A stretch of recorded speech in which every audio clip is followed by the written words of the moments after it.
Hello everyone, আসসালামু আলাইকুম। আশা করছি আপনারা সবাই অনেক ভালো আছেন। আলহামদুলিল্লাহ, আল্লাহর রহমতে আমরাও ভালো আছি।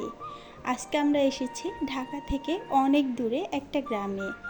আমার লাইফের ফার্স্ট টাইম আমি এত দূরে কোথাও আসলাম।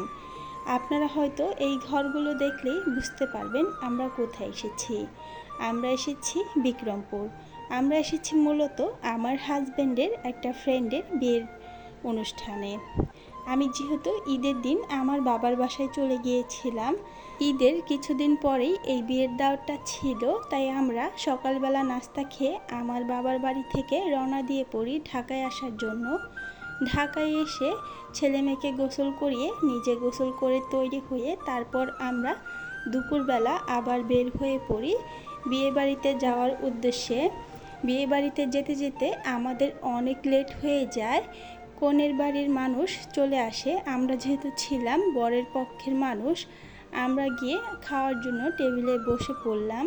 আর আমরা যেখানে গিয়েছিলাম সেই রাস্তাটা আমাদের একদমই অপরিচিত ছিল, আমরা আগে কখনোই যাইনি।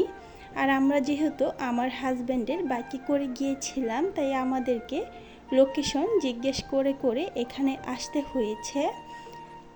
বিয়েবাড়িতে যাওয়ার পরপরই আমাদের খাবার টেবিলে বসিয়ে দেওয়া হয়েছে।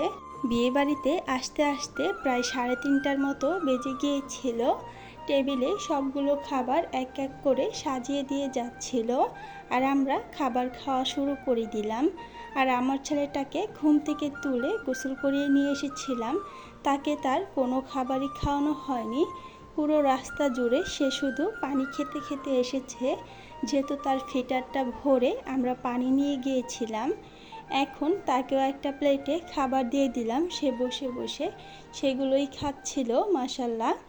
তারপর আমরা আমাদের খাবারটা খেয়ে নিয়েছি। এখানে দই দিয়েছিল, আমি বসে বসে দই খাচ্ছিলাম।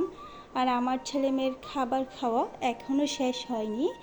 আমরা যেহেতু অনেকটা দূর থেকে এসেছি আর এসেই খাবার খেতে বসে পড়েছিলাম, তাই আমার হাজব্যান্ড এখানে পানির মাঝে লেবু দিয়ে লেবু পানি খাচ্ছিল।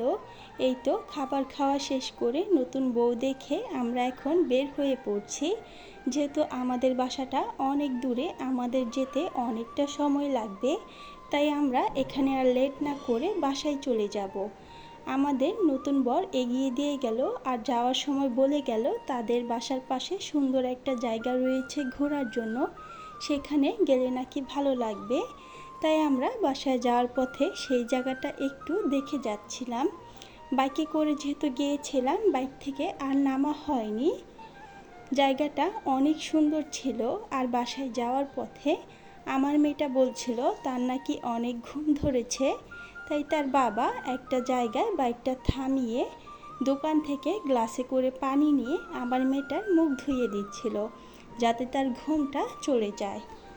আলহামদুলিল্লাহ, আমরা বাসায় চলে এসেছি। আর বাসায় আসার পরই পুরো আকাশটা মেঘ দিয়ে ঢেকে গেছে, তাই আমরা সবাই মিলে ছাদে চলে এসেছি। আর এখানে আসার পর অনেক বাতাস ছিল, মনে হচ্ছিল এই নাকি বাতাসে উড়ে পড়ে যাব। যাই হোক, বাতাসটা কিন্তু অনেক ভালো লাগছিল। আপনারা দেখে হয়তো বুঝতে পারছেন কত জোরে বাতাসটা হচ্ছিল। এখন আমরা সবাই মিলে ঘরে চলে যাব। আজকের ভিডিওটা ছিল এই পর্যন্তই। সবাই ভালো থাকবেন, আর ভিডিওটি ভালো লাগলে একটি লাইক দিয়ে দেবেন। আল্লাহ হাফেজ।